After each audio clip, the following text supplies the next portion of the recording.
It looks fine. Okay, just making sure. I think. Adjusting the light levels to make sure we're working. We've only done this like 150 times now. I mean...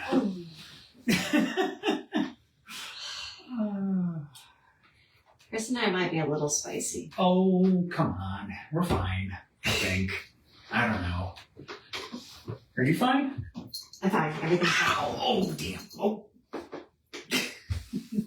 Not fine. Those were claws. Are you fine? All right, mute us, please. Huh? Oh, we're muted. Oh, we're muted now. Yes, okay. We're good. Okay. 150 episodes or something like that. I don't know where we are now. This whole social media thing. Is it a thing right now? It's a thing. It's a thing. Have you opened your beer? No, not yet. Okay. It's a cider. Okay. So open your cider and take a sip. I will open my cider. Good evening, everybody. Cheers. Cheers. Hope everybody's doing well. Hope everybody has some Thanksgiving plans coming up that you will be able to enjoy the holiday. We have family coming into town. Yes. Which we are... Starts tomorrow. And... Continues. Yes. Honestly, we're marginally ready for it. The linens have been changed. The turkey's defrosting. Yep. Progress. There's progress. Come on. Hi, Lulu. The concern of mood. Yeah. And happy Thanksgiving, Dana. Glad you could tune in this evening. There you are. And so for this evening, a couple of quick things. We do have tours still going. We are going to take a couple of nights off. We're going to take a Wednesday and Thursday night off because we got family coming into town. Yep. And we also want to give our guides a chance to be with family. Yep. So have a couple of nights off. But other than that, we will be around doing tours. And we also have a special storytelling event coming up at Patrick Henry Pub on December 12th, our Victorian Christmas Ghost Stories. So tickets for that are available online. So hope you can come on out and join us for that and enjoy. And please buy soon because they are limited. So we want to make sure that you get a chance to get them. Yes. So yeah, we got stuff coming up. And we don't stop. We're actually getting into the traditional spooky season, if you will. The original spooky. Yes, which ties into the whole Victorian Christmas ghost stories thing, because that was the original. The harvest is in, and you have time, and it's dark, and you gather around the fireplace, and you tell spooky stories. Yes. This is what you do in the winter. Yes. And Mr. Nico says hi, by the way. But yeah, for tonight, our ghost stories are not of the Victorian sort. Rather, we are going to the desert Southwest for stories from New Mexico. Which is actually where my family currently is from. And they will be flying in from there in just 2 days. Yeah, which is why we decided to do it. Yep. And we are going to start off our stories with something. Or something. All right. So, so when taking in the stunning landscapes and culture of New Mexico, it can be easy to let your mind slip back in time. With a long and sometimes turbulent past, from the prehistoric peoples of previous millennia to the dawning of the atomic age, New Mexico has often found itself on the forefront of history in the Americas. This past can be found everywhere, from the heart of the modern city centers to the far-flung reaches of the beautiful wilderness. Woven into these historic chapters and locations are haunting tales, a few of which we have to share with you tonight. So we're going to start in Albuquerque, a place that we are familiar with, and if you have never been there, well, we've talked about it before. Yes.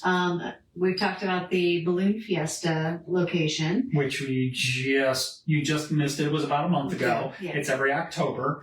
Right around Indigenous Peoples Day. It's a whole 2-week-long thing, but the International Balloon Fiesta location is haunted, and as I said, we've talked about that in a previous episode. So we decided, well, now we're going to talk about a place that you can go and stay, which is also haunted. And for anybody that's chiming in on the chat, please continue to do so. We appreciate it. I'm just going to be a little slow on my responses. Because cats. Because cats. There's only so much lap, and Nico takes most of it. Vincent has opinions. Vincent, would you like to come to my lap? Come here. Nope, I am not the preferred lap. Okay, so visitors to Albuquerque's luxurious hotel Parq Central and its beautiful rooftop cocktail lounge, Apothecary, might not be aware of its history as a location for haunted happenings. Before it was renovated into the comfortable accommodation that it is today, the building spent decades as a hospital and psychiatric facility. It opened in 1926. The building was then named the Santa Fe Hospital and was used for the treatment of employees of the Atchison, Topeka, and Santa Fe Railroad Company. In the 1940s, the hospital was renamed the AT and SF Hospital, and later in the 1980s, it was purchased by a group of psychiatrists and renamed the Memorial Hospital. For the next 3 decades, it was a place where children and young adults suffering from mental conditions were treated. It was only in 2010, after a $21 million investment and a support from the city and the Huntington Highland Historic District Neighborhood Association, that the Hotel Parq Central opened its doors. Even before the hotel opened its doors, the building was already earning a haunting reputation. Many patients from the Memorial Hospital had experiences there, including sightings of apparitions. The top floor on the right wing is where a woman's apparition reportedly watched people in the hallways. Patients also reported having their bed sheets pulled off of them in the middle of the night, and some patients stated that the experiences at the Memorial Hospital were so disturbing that once discharged, they continued to suffer from nightmares about the building. Patients were not the only ones to experience things that could not be explained. The staff of the hospital did too. They would often have the sensation of being watched, as well as hearing something whisper in their ear, movement of objects, and a general sense of heaviness throughout the buildings. During an investigation in January of 2011 by the Los Muertos Spirit Seekers, the 3 team members experienced unexplained whispering close to their location. They also reported distinct coolness near their bodies and sensed a sense of being watched. After reviewing their evidence, some of these experiences were captured on digital voice recorders. They also used the flashlight method to ask yes or no questions, capturing several similarly intelligent responses on video. In the current hotel, guests reportedly continue to have the haunting experiences. Many guests report feeling watched and the presence of unseen beings. They also report hearing voices, shuffling in the stairwells, and several guests have seen the female apparition on the 3rd floor wing. The next time we're in Albuquerque, I think we're going to be spending at least a night or 2 here. And of course, grabbing a cocktail or 2 at the rooftop of Albuquerque. Absolutely. I mean, that rooftop bar was amazing. The hotel was amazing. Yes. So, and real quick, there was a question, are we going to have any more live streams this year? We will have at least 1 next month, if not 2. Yes. So, we'll see. But this is not our last live stream of the year. So. Yeah. I think we're hoping for 1 more stay and 1 more Victorian Christmas, but I need to get the scripts together. Yep. We're working on it. Yeah. But yes, we will be live again in December. Yes. So, moving along, our next stop is just up the road. So if you're staying a night there at the Hotel Parq Central, maybe take the mile walk to the west to the KiMo Theater, a Pueblo Deco picture palace that opened on September 19th, 1927. The builder was Orest Bekeci, an entrepreneur who came to the United States in 1885. Winding up in Albuquerque, he soon set up a business in a tent near the railroad tracks. As the city expanded, so did Orest's business, as he became a liquor dealer and proprietor of grocery store. As his fortunes expanded, he began the Bakeci. I should figure this out before we go live. Bakeci Amusement Association in 1919, which operated the Pastime Theater. In 1925, Bakeci decided to achieve his true dream, building his own theater. Envisioning a unique southwestern style, he hired an architect to design it, winding up with the Pueblo Deco style. This architectural style was a flamboyant, short-lived fashion that fused the spirit of the Native American cultures with Art Deco. The theater opened on September 19, 1927, when silent movies were all the rage. A contest was run to name the new theater, and Pablo Abeta won the $50 prize for the unique name of KiMo. KiMo is a combination of two Indian words literally meaning mountain lion, but more liberally interpreted as king of its kind. Just 1 year after realizing his dream, Ikechi died, leaving the management of the KiMo to his sons, who soon combined vaudeville and out-of-town roadshows with movies.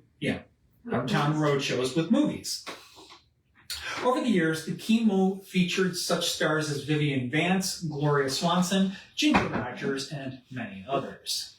No institution stands through time without something bad happening, however, and the KiMo was no exception. On August 2nd, 1951, a 6-year-old boy named Bobby Darnell and several others were killed when the boiler in the basement exploded, demolishing part of the original lobby. The boiler was located right beneath the concession stand in the lobby. Bobby, who had been sitting in the theater balcony with some of his friends, suddenly was frightened by something on the screen and ran down the staircase to the lobby. Just as he arrived, the boiler exploded, taking Bobby and part of the lobby in its wake of destruction. The spirit of little Bobby is said to continue to haunt the KiMo Theater today. Another tragedy occurred at the KiMo in 1963 when a fire destroyed the original 1927 stage and damaged much of the rest of the building. Soon after, like many American cities, Albuquerque experienced a mass exodus from downtown, and the beautiful KiMo Theater began to fall into disrepair. Slated for the wrecking ball, the KiMo was saved in 1977 when the citizens of Albuquerque voted to purchase the beautiful building. Since then, several stages of restoration have returned the theater to its former glory. The KiMo Theater now serves as a performing arts center with seating for 700 and is on the National Register of Historic Places. A fortunate turn of events for the theater's resident spirits, of whom Bobby Darnell is just one of several. There is also a mysterious lady who lingers here as well. This unknown woman wearing a bonnet has often been reported walking down the theater halls, appearing to be just going about her business. Nothing more is known of this ghostly presence, but seemingly she doesn't disturb anyone. She just likes strolling about the old theater. However, Bobby is a much more prevalent force that has been known to play all kinds of impish tricks upon staff and guests at the old theater. Often seen playing on the lobby staircase, Bobby wears a striped shirt and blue jeans. Some have even gone so far to say that Bobby's spirit causes the performers problems by tripping them and creating a ruckus during performances. There is a legend that to appease him, performers would hang donuts on the water pipe that runs along the theater's back wall behind the stage. Often the treats are gone the next morning. Of those left, the little bite marks made by a little mouth can sometimes be seen. 1 year, a crew preparing for a Christmas Carol production took down the stale donuts. Big mistake. No sooner were the donuts removed than the technical rehearsal started to become a disaster, with everything going wrong from lighting to sound problems and more. When the treats were replaced, things began to run smoothly again. Over the years, the theater staff have come to realize that if the performers in a show do not leave a gift of some sort, that all sorts of things will go wrong with the show. Various little jokes and pranks. When they leave gifts like toys, pictures, and candies, their shows seem to go much smoother. Over the years, these little gifts have developed into a shrine of sorts at the back of the building. Here you can find the gifts and trinkets, including beads, fake flowers, little toys, and pictures. Bobby will sometimes do a little window watching as well when the theater is quiet. When the theater was under renovation, business renters from across the street said that they saw a small boy smiling and waving from the 3rd floor. So, if you get tickets to a show at the KiMo Theater, keep an eye out for the resident spirits and hope that someone remembered a gift for Bobby. So we're going to leave Albuquerque and head north to the eastern slopes of the Sage de Cristo Mountains. And here we have a little community of Cimarron. Now, In Cimarron, we have the landmark St. James Hotel, which was built in 1872 by Henry Lambert. It was initially called Lambert's Inn, featuring a saloon, restaurant, and 43 rooms. In Cimarron's grittier days of the Wild West frontier, the hotel witnessed at least 26 murders. Now, before Henry made his way to Mexico, he served as personal chef to actually President Abraham Lincoln, and at the recommendation of Ulysses S. Grant. He continued to hold the position until the president was assassinated in 1865, and before long, Henry made his way west in search of gold, finally settling in Elizabethtown, New Mexico, where he opened a saloon and a restaurant instead of finding gold. At this time, Elizabethtown, Cimarron, and much of the surrounding area were owned by Lucian B. Maxwell. Maxwell land grant was the largest land grant ever made in the United States. And when Maxwell sold the grant in 1870, the new land grant company's men discovered that the French chef, Henry Lambert, was working in Elizabethtown, and they enticed him to come to Cimarron. Built during a time when law and order was non-existent, the saloon quickly gained a reputation as a place of violence. The first question usually asked around Cimarron in the morning was, "Who was killed at Lambert's last night?" Another favorite expression following a killing was, "It appears Lambert had himself another man for breakfast." The saloon was wildly popular with cowboys, traders, miners, and many travelers of the Santa Fe Trail. The saloon did so well that Henry added guest rooms in 1880, and the hotel was soon considered one of the most elegant hotels west of the Mississippi River. Many well-known people have stayed there over the years. Wyatt Earp, his brother Morgan, their wives, all spent 3 nights at the St. James on their way to Tombstone, Arizona. Jesse James stayed there several times, always in room number 14, signing the registry with his alias R.H. Howard. Jesse James' nemesis and would-be killer, Bob Ford, also stayed at the St. James. Buffalo Bill Cody, former goat rancher manager for Lucian Maxwell, met Annie Oakley at the hotel, and they began planning and rehearsing their Wild West show. When Henry's son Fred was born, Buffalo Bill nicknamed him Cyclone Dick because he was born during a blustery snowstorm, and he was soon asked to be Fred's godfather. As Fred Lambert grew older, Buffalo Bill is actually the one who teaches him how to use firearms. Fred Lambert would then spend the rest of his life upholding the law as Cimarron's sheriff, a member of the tribal police, and a territorial marshal. Other notables who stayed there in the historic hotel include trade robber Black Jack Tom Ketchum, General Sheridan, Doc Holliday, Billy the Kid, and artist Frederick Remington. The hotel was later renamed the St. James and continues to cater to travelers today. When the railroads arrived, the Santa Fe Trail declined, and soon afterward, the gold in the area began to be depleted. Cimarron's population dwindled, and the elegant St. James Hotel fell into disrepair. When Henry Lambert's sons Fred and Jean replaced the roof of the Lambert Inn in 1901, they found more than 400 bullet holes in the ceiling above the bar. A double layer of heavy wood prevented anyone sleeping upstairs from being killed, and today the ceiling of the dining room still holds 22 bullet holes, in case you want to count them. Henry Lambert dies in 1913. His wife, Mary Lambert, dies in 1926, and through the years, the old hotel was often uninhabited and passed from owner to owner. However, in 1985, the St. James was restored to its former luxury, and just within the last decade or so, it has undergone another upgrade. Hi, ma'am.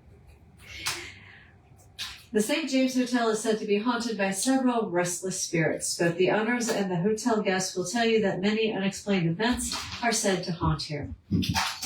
Several psychics have visited the hotel and specifically identified 3 spirits, and many others who passed through to relive their experiences. The hotel's second floor is the most active, with stories of cold spots, the smell of cigar smoke lingering in the hallways, and a former owner states that as she walked into the dining room, she saw a pleasant-looking cowboy standing behind her in the mirror on the front of the bar. In room 18 at the hotel is kept locked because it houses the ghost of an ill-tempered Thomas James Wright, who was killed at his door just after winning the rights to the hotel in a poker game. Having been shot from behind, Wright continued into the room and slowly bled to death. Wright's angry elephant ghost continues to haunt the room. He dislikes company One former owner reported being pushed down while in the room, and on another occasion she saw a ball of angry orange light floating in the upper corner. The room only holds a bed frame without a mattress, a coat rack, and a rocking chair. The bureau has been made into a shrine to the Old West. Sitting atop the bureau is a Jack Daniels bottle, a basin, a pitcher, a hand of cards, the ace coconut pin, and several shot glasses. On the wall is a bad painting of a half-naked woman. You do what you can to appease a mean and angry ghost. My goodness, man, you're just being the show, aren't you? She's always the show. Carrying on. The staff considers this room to be the most haunted, and people are rarely allowed to enter it, let alone sleep in it. Rumors abound about when this room was rented. Several mysterious deaths occurred in it. Room 17, however... What are you doing? Okay. Exiting stage right. Room 17, however, is the epicenter of sightings of Henry's second wife, Mary Elizabeth, who is said to remain at the hotel as a protector. Mary gave birth to children in the hotel and died there herself in December of 1926.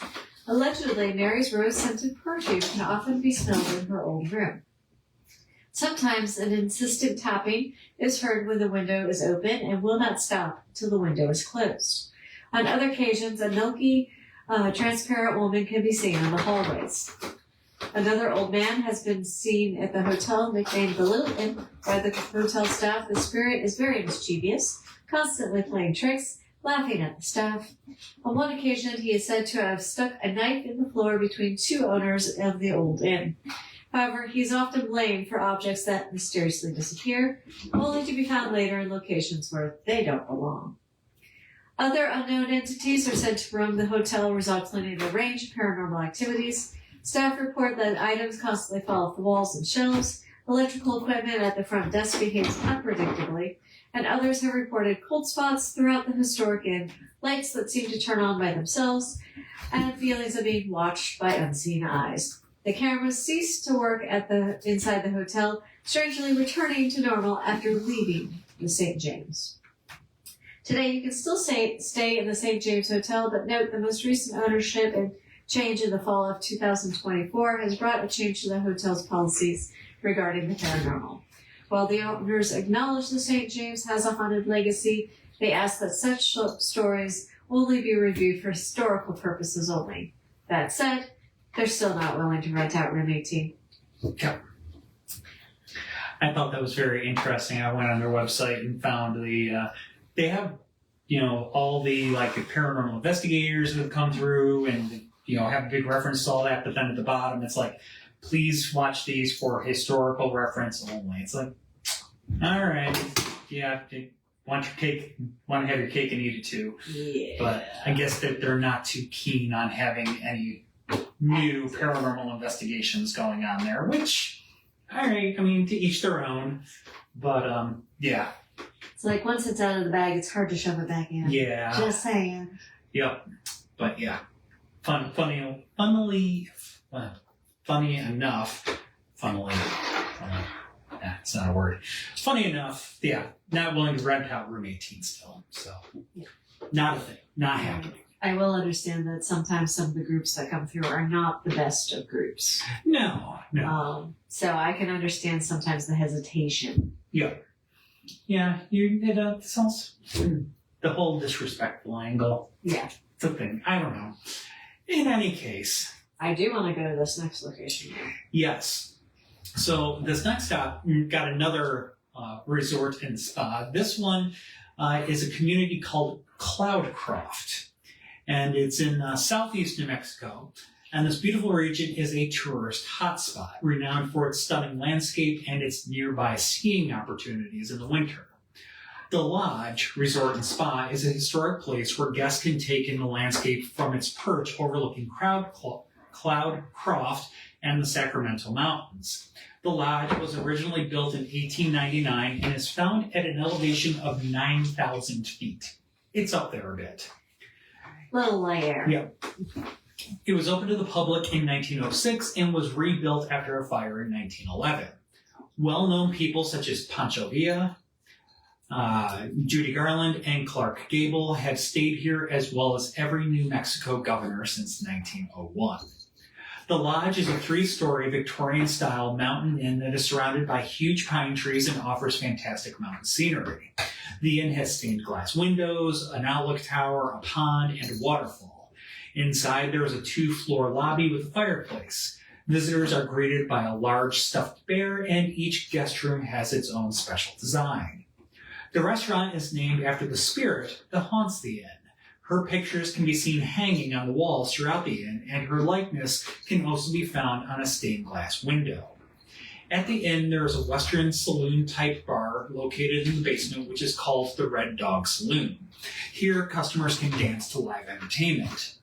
A young chambermaid named Rebecca worked at the lodge during the 1920s and 1930s. Along with other employees, she lived in rooms that were in the basement. Some say that she also moonlighted as a lady of the night. Apparently, she was murdered by her enraged lumberjack boyfriend who caught her in bed with another man. Soon after this incident, ghostly occurrences started happening. Now, there are 2 resident ghosts, Rebecca and the lumberjack boyfriend. It is thought that Rebecca resides in her old room right beside the downstairs bathroom. Her strange, friendly, and energetic presence has been felt, and she's accepted as part of the inn. Employees and guests have reported seeing the apparition of a beautiful red-haired woman with blue eyes floating in the halls. As a guest was sleeping one evening, he heard a scraping sound in the hallway. Opening his door just a crack, he saw a woman with a long red hair and a floor-length nightgown rearranging flowers in a vase sitting atop an antique chest. Down the hall from the governor's suite 101 in room 104, a female guest was sleeping beside her husband when she awoke because she felt too hot. Lying on her side, she felt a gentle, cold hand on her shoulder and a male voice singing in her ear. She finally got the nerve to turn around to see who was there and felt a cold whooshing movement, but saw no one. She woke her husband, but he had heard nothing. A male guest wanting to take a bath found a vaporous female waiting for him in the tub. According to a desk clerk, 3 women would always request to have the same room at the inn because Becky would visit them there. There was a Halloween when a man dressed in a tuxedo ordered 2 dinners and sat by himself facing an empty chair. Everyone around watched him as he ate his own dinner, talking to someone who couldn't be seen. At the end of the meal, both plates were empty and both wine glasses had been drunk. Waking up in the middle of the night, a male guest glanced at his watch on the nightstand and was surprised to see it floating straight up in the air and gently dropping to the top of the dresser. All of these just a sampling of some of the hauntings that have occurred here. Now, Rebecca's favorite place is the Red Dog Saloon, which is built in the space once used as the shower area for inn employees. She makes her presence known here in 2 different ways. Lights turn on and off by themselves, and workers cleaning up after the saloon closes have seen her apparition twirling on the dance floor. The bartender has seen the reflection of a pretty red-haired woman in a long dress in the bar mirror. However, turning around to look at her, she disappears. She's known to help herself to the alcoholic drinks as well. During the Prohibition era, saloon customers used to gamble there. Since then, the poker chips have long since been disposed of. However, one evening, a bartender was very surprised to find some old 1930s-era poker chips in the middle of the floor that hadn't been there a few minutes before. There have been times when the lodge customers have called to complain about the loud music coming from the Red Dog Saloon, the only problem being that the saloon was closed and quiet at those times. It would seem that Rebecca still likes to dance. A new employee living in an upstairs room at the lodge for only about 2 months was welcomed to the inn Rebecca style. While getting ready to go down to work, she saw in her vanity mirror that the toilet handle was moving by itself. A guest and his wife, who had expressed disbelief in the existence of Rebecca, had a wine glass suddenly shatter while sitting at their table. As they were leaving, the lights blinked twice. Rebecca's spirit loves to play tricks on the staff. The inn has a modern computerized phone system, and she likes to place calls from the governor's suite. When the desk gets a call from room 101, there is never an answer from the other end. The light in front of this room, which has an old bulb, old bulb light with a fan attached goes on by itself when someone walks by and turns off when they are gone. After a former housekeeper had made a bed in a room, she would return later to see an indentation of someone who had either sat or laid down on the bed, despite the fact that no guests had been there while she was away. She also had to deal with guests' shoes, which would mysteriously travel down a couple of rooms from where the guests were staying. In 1982, the lodge was purchased by Mr. Sanders. When he arrived, there was a temporary housing mix-up, and the Sanders decided to keep their spare clothes in chests in an empty storage room in the basement. One night, unlocking the room to get some clothes, they saw a glowing light moving at the back of the room. Going to the back of the room, Mr. Sanders saw that their trunks had been moved, and a once-sealed interior door was wide open, leading to a room from which the glowing light had been shining. He followed the light into an old bathroom, and the faucets started pouring water into the sinks. After he had turned off the water, he inspected the area and found no broken windows and nothing missing. According to psychics that have visited the lodge, Rebecca enjoys being a part of the continuing culture of this historic establishment. Yes. So, she's very busy there. She is very busy, which is part of the reason why I want to go. It just also looks really good. Looks beautiful. Yeah. All right, so our last stop, we are going to head to the capital of New Mexico, which is Santa Fe. Santa Fe always has been a city where history lingers in the air, where centuries of footsteps echo off adobe walls, and where the past just feels close enough to touch. Visitors come for the art, the food, and the desert light, but Santa Fe has another legacy too, one whispered about in historic streets and on chilly nights. It may be one of the most haunted places in the American Southwest, and at the center of that haunting tradition is a hotel that has welcomed travelers for more than 400 years, La Fonda on the Plaza. Perched at 100 East San Francisco Street, right on the city's historic plaza, La Fonda has been an inn, or Fonda, since the founding of Santa Fe around 1607. Over the centuries, it has been rebuilt, renamed, reinvented, but the foundation remains the same. A crossroads of travelers, trailblazers, gamblers, soldiers, judges, and so the story goes. A few souls never checked out. Today, La Fonda is known for its Pueblo-style architecture, its art and decor, and the warm hospitality of the hotel that's been thriving since 1922. Enough, you two. But beneath the beams and the colorful tiles lies a darker story. Ghosts walk these hallways and have been doing so for generations. Santa Fe's earliest days were not peaceful ones. The original inn on this site served as a gathering place for settlers, travelers, and occasionally the justice system.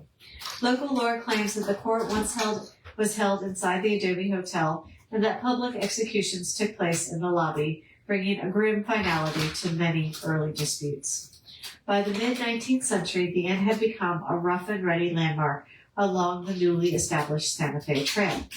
Captain William Becknell, the trailblazer himself, stayed at the Fonda in 1821 when the trail's western end terminated right at the plaza. Soon the hotel was full of trappers, mountain men, traders, and soldiers. In 1848, after New Mexico became a U.S. territory, the inn changed hands and eventually became known as the U.S. Hotel. Though the crowd shifted, the one thing stayed the same: trouble. Gambling hall buzzed with card games and swung fortunes from one man to another in a span of a single night. One night in 1857, tension snapped. A dispute turned into a rage, and a lynch mob strung up an unfortunate player in the hotel's backyard. A tavern 1 minute, gallows the next. The site soaked up these moments, one after another. And then came the gunshot that still echoes through the building. In 1867, inside the hotel lobby, the Honorable John P. Sloth, Chief Justice for the Territorial Supreme Court, got into a heated argument with Captain Reinerson, a member of the territorial legislature. Words escalated into shouts. Sloth called Reinerson a liar and a thief. Reinerson reached for his gun, and the shot rang out. Judge Sloth fell, mortally wounded. Though Reinerson was charged with the killing, he was eventually acquitted. And according to the stories at La Fonda today, the judge has never left. Back in the 1970s, one guest called the front desk late at night complaining that somebody was pacing the halls outside of his room. Heavy footsteps, back and forth, refusing to stop. A hotel employee went to investigate and saw a tall man in a long black coat walking into the stairwell. The employee followed, but when he reached the stairs, the hallway was empty. The description matches the judge who once walked these halls in life, the Honorable John P. Slough in his long black coat. Many guests and employees have seen a similar apparition in the halls and the lobby at La Fonda, a quiet, solemn, dressed in a formal frontier style. And he's not alone. Oh, yeah. Please. Okay. Sorry, I'm getting congested. He's not alone. Not all of the ghosts at La Fonda died by bullet. Some, it is said, died by heartbreak and despair. In the late 1800s, when the hotel was known as the Exchange Hotel, the gambling hall was more active than ever. One salesman, whose name has long been lost to history, found himself on the wrong end of the cards. Overwhelmed by the debt he'd accumulated, particularly the company money he'd gambled away, he fled the hall in a panic. Just outside, in the inner courtyard, was a deep well. Driven to madness by his losses, he jumped headfirst into the darkness. More than a century later, a restaurant called La Plaza sits right over the spot where the old well once stood. Diners and staff describe a reoccurring and unsettling sight. A ghostly figure walking to the center of the room, stopping directly above the well's former location, and then vanishing, as if dropping straight through the floor. This is one of the most frequently reported hauntings in the entire hotel. Some claim the figure simply appears and disappears, others say he seems to brace himself as though preparing to leap. Whatever the case, the sorrow that drove him to his death seems to reverberate through time, playing the same moment again and again. Then there is the tale of a young bride, murdered on her wedding night by an ex-lover. Her story is short on details. No name, no date, no courtroom testimony, but her presence, according to those who claim to have seen her, is unmistakable. Guest reports sightings of a young woman in a wedding gown, her figure pale and drifting. She's said to haunt the wedding suite, room 510, Thank you. and also the lobby, the basement, and even an elevator. Some describe stepping into the elevator and feeling a sudden chill or seeing a flicker of movement reflected in the metal walls, only to find no one beside them when they return. Sorry. She is one of the hotel's most mysterious and tragic spirits. Some nights, another spirit is said to wander the area near La Teresa, the hotel's third-floor restaurant. An apparition has also been reported in the Santa Fe room, and then there's the mysterious figure at the bar, a cowboy, according to some versions of the tale, who appears at the edge of a drinker's vision before evaporating into thin air. Even the housekeepers have had their moments. One reported seeing the outline of a person beneath the covers in a bed in a room she knew was unoccupied, but when she pulled the sheets back, the bed was empty. The La Fonda that visitors see today was built in 1922. 3 years later, the Atchison, Topeka, and Santa Fe Railroad purchased it and leased it to Fred Harvey, turning it into one of the famed Harvey houses from 1926 to 1968. After that, it returned to local ownership, where it remains a thriving, cherished landmark of Santa Fe. Beautiful as it is, with handcrafted chandeliers and thick wooden beams, La Fonda carries the weight of everything that came before. Gunfights, lynchings, desperate gamblers, frontier justice, celebrations, sorrows, and last breaths. With 4 centuries of history embedded in its walls, perhaps it's no wonder that some of its former guests still walk the halls. Visitors today come for the art, the food, the architecture, and sometimes for the ghosts. Whether it's footsteps in an empty hallway, a figure vanishing near the old well, or a bride gliding silently past the elevator doors, the stories keep coming. La Fonda on the Plaza remains a vibrant, welcoming hotel, but it is also something more. A place where the past sometimes steps back into the present, a place where history and haunting overlap, a place where, even now, the spirits of Santa Fe still seem to linger. And whether the ghosts are memories, illusions, echoes, or something else entirely, that's a question no one has quite been able to answer. At least not yet. Ta-da! Voilà. Thank thank you very much for watching tonight. Yes. That was our last tale for the evening. Let's see. Last questions. Any lingering questions? Possibly. Maybe. No lingering questions. Okay. Well, we hope to see you at the haunted dinner or on a tour. Or, of course, the next time we have a Facebook Live in December, which probably won't be until the 8th, is it? I think so. We'll figure it out. 8th would be 2 weeks from today. Yeah, that's all we're shooting for. So, we'll see. Yeah, we'll see. We'll see. We'll aim for the 8th and go from there. But just keep an eye on the Facebook page, you know, the usual. Yep. We'll get it posted up there when we have it all nailed down, figured out exactly what and when. But again, thank you so much for watching, and hope that you might be a little inspired to take a trip to New Mexico. Again, we highly recommend the International Movies.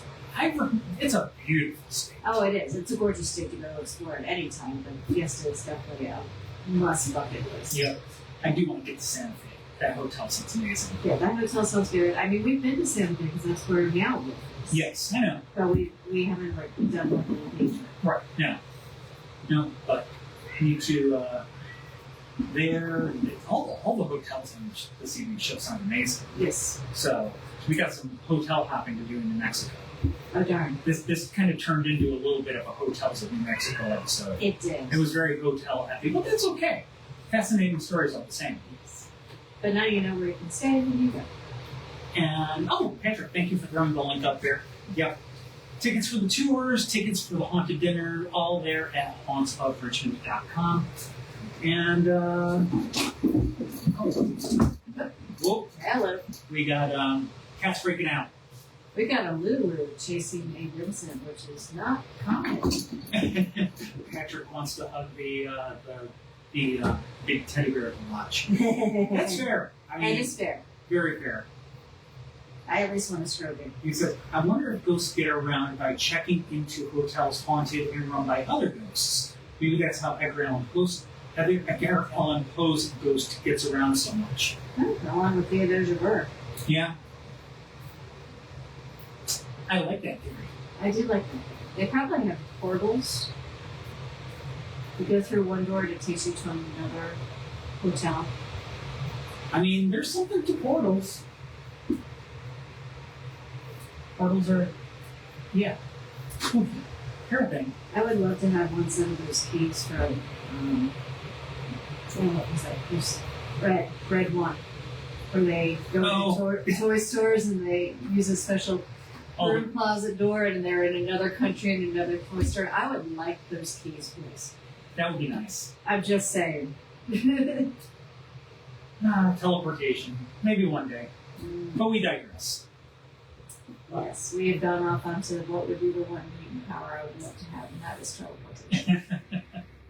No more car, no more gas, no more drivers. Yes. Maybe that's why I was on a Star Trek kick recently. All the teleporter stuff. Not really. I just like Star Trek. Yes. All right, we're digressing. Yes, we are digressing very badly at this point. Thank you all very much for watching. As I said, stay tuned. We'll be back in 2, maybe 3 weeks. We'll get it figured out, but just keep an eye on the social media. Come on out, join us for a tour or event if you can. Yep. And in the meantime, have a good Thanksgiving. have a good Thanksgiving. Enjoy it. Yep. And stay spooky, y'all. Bye.